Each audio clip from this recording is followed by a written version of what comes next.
Hi everyone, this is Chetan. तो आज का कार्यक्रम करते हैं शुरू। हमारा next video MLT MCQ by the Labtonic. ठीक है, तो वही अपना कार्यक्रम करते हैं शुरू, जो हमारी थीम है हमारे चैनल की, हमारी इस वीडियो सीरीज़ की। ठीक है, MLT MCQ पोस्टमार्टम। तो शुरू करते हैं।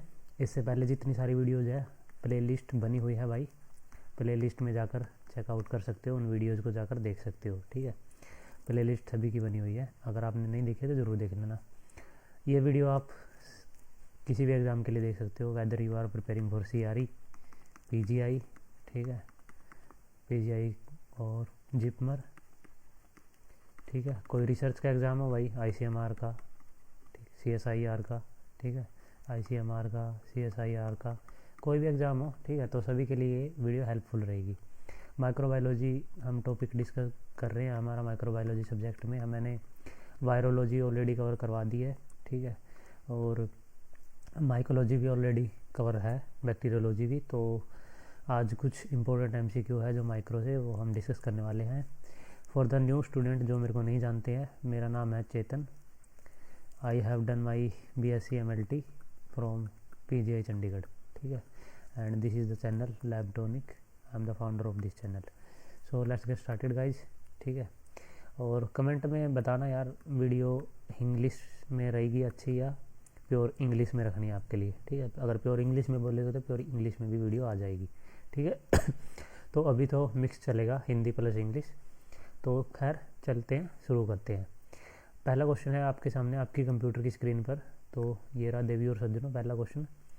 प्लास्टिक वेस्ट, जो प्लास्टिक आइटम है, should be segregated in which colour bag. आपने सुना होगा BMW जो मैनेजमेंट होती है, बायोमेडिकल वेस्ट मैनेजमेंट, आपने उसमें कुछ रूल रेगुलेशन पढ़े होंगे, वो सभी के लिए कॉमन होते हैं कि कौन से पार्ट को कौन से बैग में सेग्रीगेट करना है। जैसे कि ग्रीन कलर का होता है, येलो कलर बैग होता है, ठीक है, और ब्लैक कलर का बैग होता है, रेड कलर का बैग होता है। तो ये सारे के सारे येलो, रेड, ब्लू, ब्लैक, ठीक है। और एक वेस्ट के लिए होता है जो पंचर प्रूफ कंटेनर होता है, जो वाइट कलर का। ठीक है, तो इसमें क्वेश्चन पूछा हमने कि प्लास्टिक वेस्ट है जो, वो कौन से बैग में सेग्रीगेट किया जाएगा, येलो में, रेड में, ब्लू में, वाइट में। तो इसका जो राइट आंसर है वो आएगा आपका रेड। ठीक है, रेड आएगा, क्योंकि जो इन्फेक्टेड प्लास्टिक वेस्ट है वो रेड बैग में जाते हैं। लाइक IV सेट हो गया आपका, ट्यूब हो गया आपका।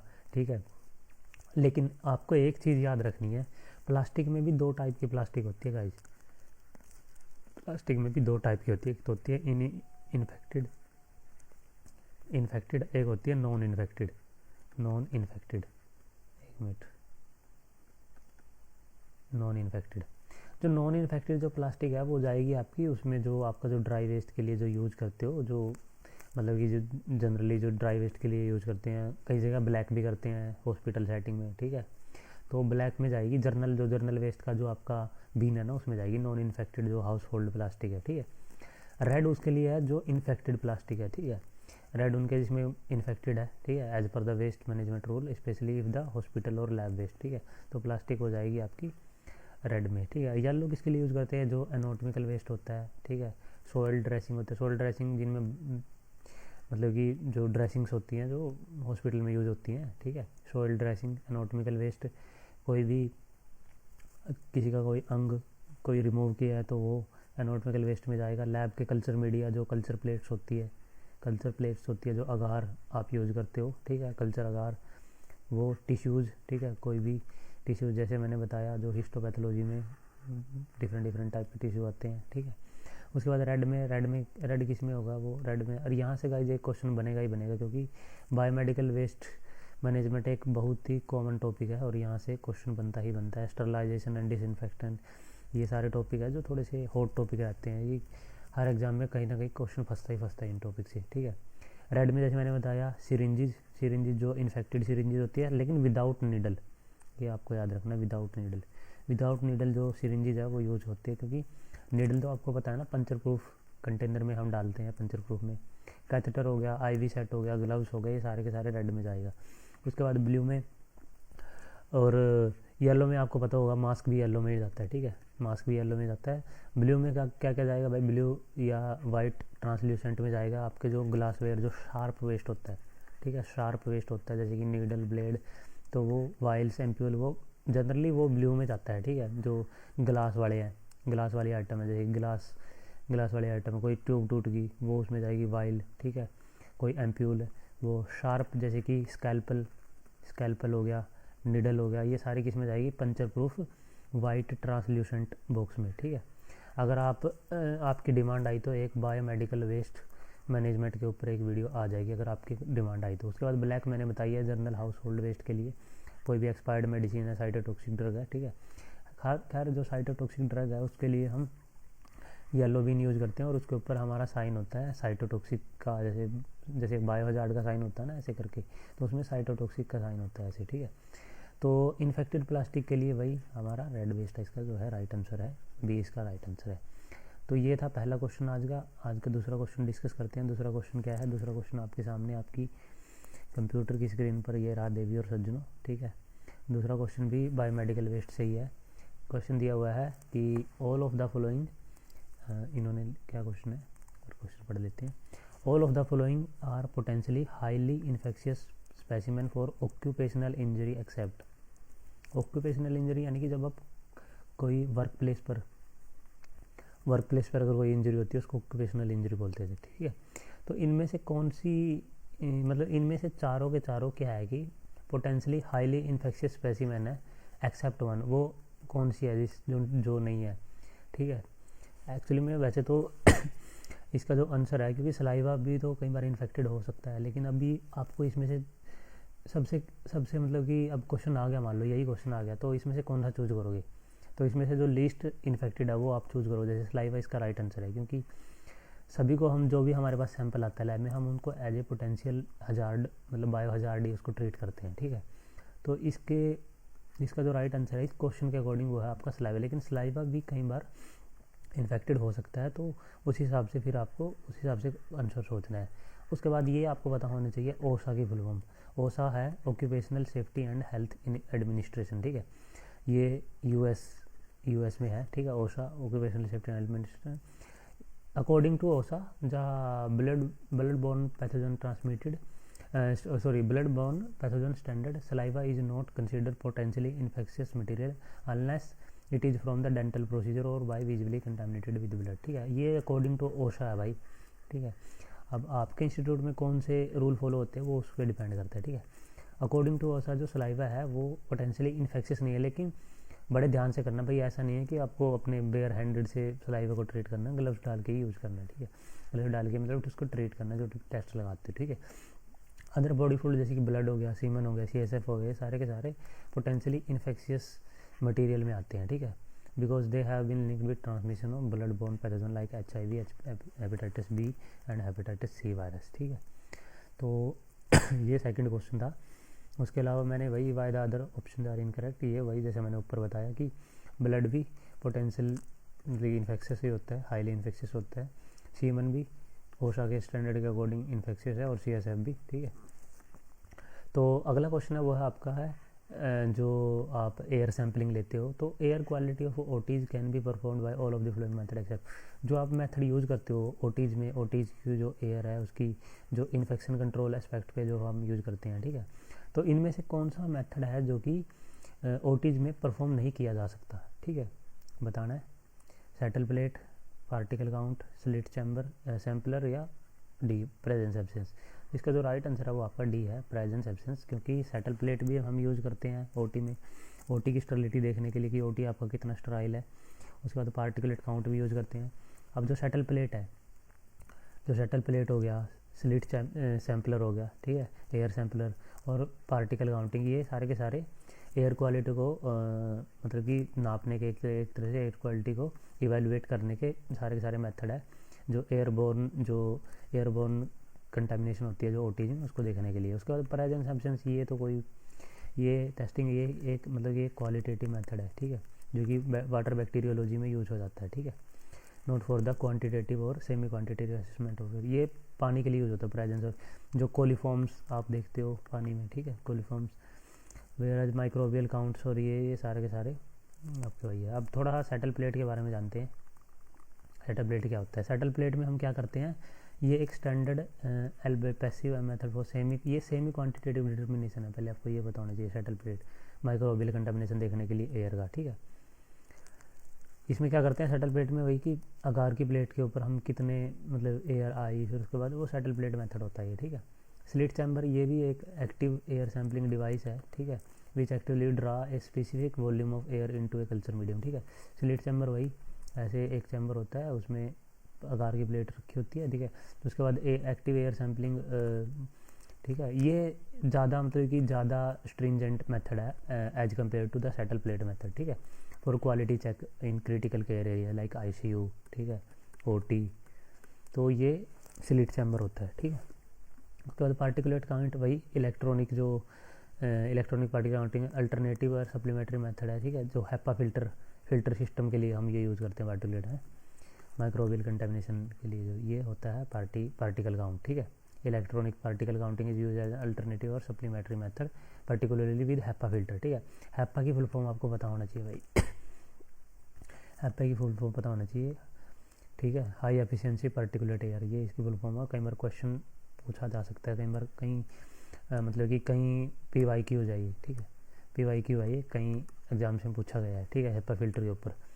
अगला क्वेश्चन है वो है आपका, ये था भाई शटल प्लेट के ऊपर। अगला क्वेश्चन है this culture media is preferred for processing of urine specimen. अरे भाई बहुत ही बच्चे वाला क्वेश्चन है कि यूरिन की स्पेसिमेन के लिए हम कौन सा कल्चर मीडिया यूज़ करते हैं, यार ये तो बच्चे को पता होगा, क्लैड यूज़ करते हैं, ठीक है।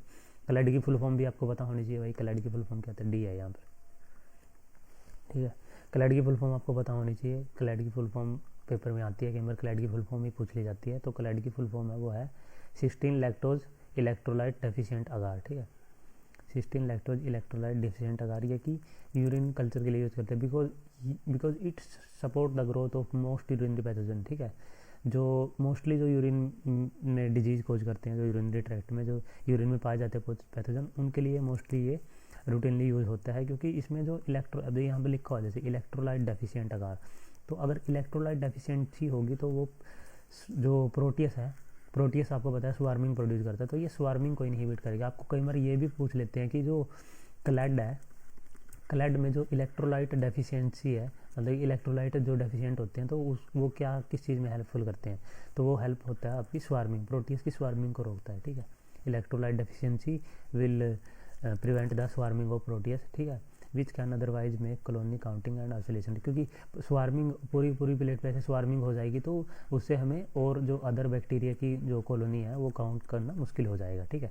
इसलिए प्रोटियस जनरली क्लैड के ऊपर ग्रो नहीं करता, ठीक है, वो स्वार्मिंग उसकी रुक जाती है, ठीक है, प्रोटियस की स्वार्मिंग रुक जाती है, ठीक है, क्लैड के ऊपर। इलेक्ट्रोलाइट की डेफिशिएंसी एक कम होती है। उसके अलावा ये लैक्टोज फर्मेंटर और नॉन फर्मेंटर को भी एक तरह से ये आइडेंटिफिकेशन में यूज होता है, ठीक है। क्लैड के ऊपर आपको पता होगा 2 टाइप की कॉलोनी आती है, lactose fermenter, non lactose fermenter, ठीक है। तो उसके बाद अदर जो ऑप्शन है उसमें हम थोड़ा डिस्कस करते हैं। जो अदर ऑप्शन है, अदर ऑप्शन इनकरेक्ट क्यों है, क्योंकि देखिए TCBS अगार होती है, जो TCBS अगार की फुल फॉर्म देखो पहले पता होना चाहिए, thiosulfate citrate bile salt sucrose agar. इसमें क्या होता है, ये एक हाईली सिलेक्टिव मीडिया, किसके लिए सिलेक्टिव मीडिया आप सभी को पता ही होगा, विब्रियो के लिए है भाई, ठीक है।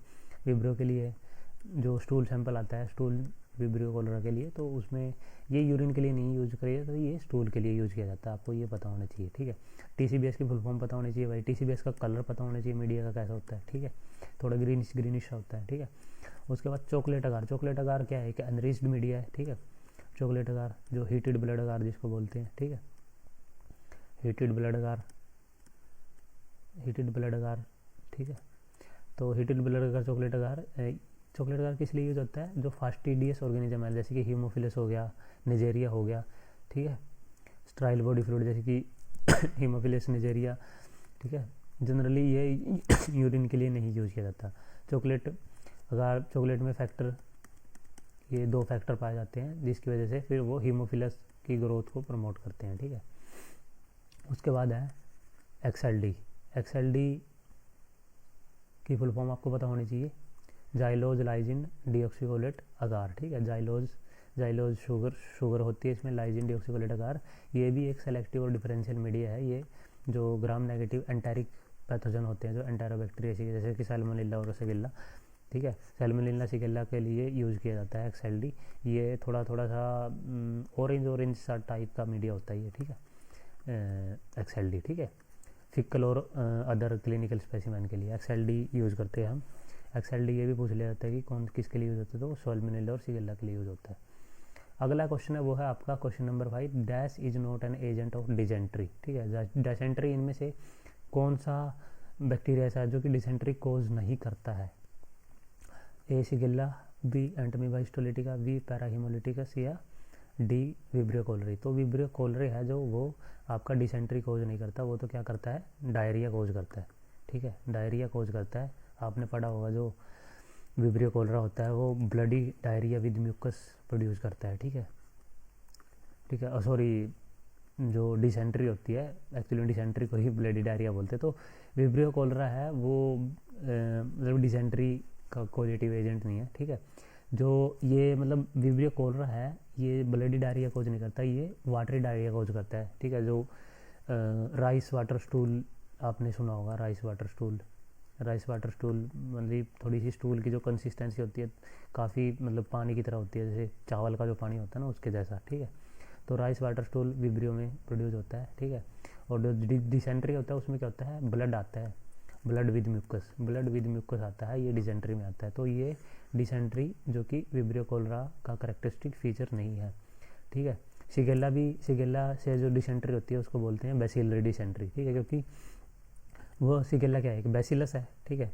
तो ऐसे भी आप याद रख सकते हो। मैंने पहले भी आपको बताया हुआ गाइस कि बायोलॉजी में ना, खासकर मेडिकल साइंस में चीज़ों को कोरिलेट करके पढ़ा करो भाई, तभी जाकर चीज़ें दिमाग में बैठेंगी, नहीं तो आप रटते आप पागल हो जाओगे, ठीक है।